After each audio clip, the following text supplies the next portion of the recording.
বিধ্বস্ত ৰাষ্ট্ৰীয় ঘাইপথে জলাকলা খুৱাইছে ৰাজ্যবাসীক 15 নম্বৰ ৰাষ্ট্ৰীয় ঘাইপথ আৰু গোগামুখ ঢকুৱাখানা সংযোগী ৰাজ্যিক ঘাইপথ পৰিণত হৈছে মৰণ ফান্দত দুৰ্ভোগ ভুগিবলগীয়া হৈছে হাজাৰ হাজাৰ পথচাৰীয়ে পথৰ মাজত সৃষ্টি হৈছে প্ৰকাণ্ড গাঁত আৰু যাৰ ফলত সঘনে সংঘটিত হৈছে দুৰ্ঘটনা আৰু শীঘ্ৰেই দুয়োটা পথ মেৰামতিৰ দাবী গোগামুখ আঞ্চলিক ছাত্ৰ সন্থাৰ লগতে স্থানীয় ৰাইজৰ আৰু এই সন্দৰ্ভত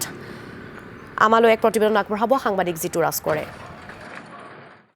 15 ৰাষ্ট্ৰীয় ঘাইপথটো এতিয়া মৰণ ফান্দলৈ পৰিণত হৈছে মই বৰ্তমান উপস্থিত আছোঁ গোগামুখৰ 15 ৰাষ্ট্ৰীয় ঘাইপথৰ এই পথটো মোৰ সহযোগে দেখাব এইদৰে মৰণ ফান্দত পৰিণত হোৱাত কেইবাটাও দুৰ্ঘটনা সংঘটিত হোৱা পৰিলক্ষিত হৈছে ৰাষ্ট্ৰীয় ঘাইপথ প্ৰাধিকৰণে যিহেতু পথসমূহ নিৰ্মাণ কৰিব লাগিছিলে নিৰ্মাণ নকৰাৰ ফলত এতিয়া পথ দুৰ্ঘটনা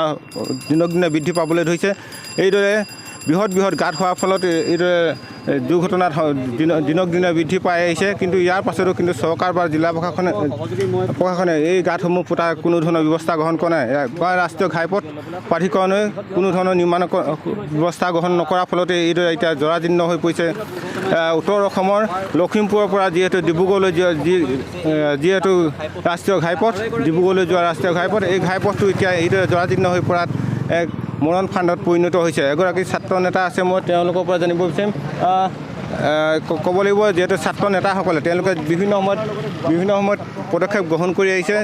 তেওঁলোকে শ্ৰমদানকে ধৰি বিভিন্ন কাৰ্যসূচী গ্ৰহণ কৰি আহিছে তাৰ পাছতো কিন্তু চৰকাৰখনে কোনো ধৰণৰ গাৰ লোৱা পৰিলক্ষিত নহ'ল কি ক'ব এই মুহূৰ্তত গোগামুখ আঞ্চলিক ছাত্ৰ সন্থাই এই ৰাস্তা পথসমূহ মেৰামতি কৰিবৰ কাৰণে বাৰম্বাৰ প্ৰতিবাদ কৰাৰ উপৰিও শ্ৰমদান কাৰ্যসূচী হাতত লোৱা হৈছে আৰু অতি দুখৰ বিষয় যে ধেমাজি জিলাৰ যিগৰাকী বিধায়ক তথা অসমৰ যিগৰাকী শিক্ষামন্ত্ৰী সেই শিক্ষামন্ত্ৰীৰ যিটো সমষ্টি বা যিটো গৃহ সমষ্টি আৰু লগতে লখিমপুৰ লোকসভা সমষ্টিৰ যিগৰাকী সাংসদ প্ৰধান বৰুৱা ডাঙৰীয়াৰ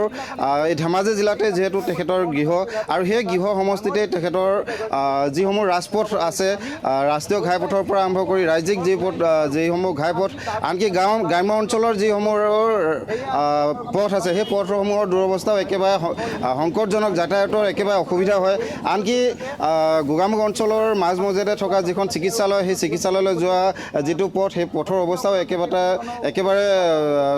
শোচনীয় অৱস্থা তাৰ উপৰিও 15 নং ঘাই ৰাষ্ট্ৰীয় পথৰ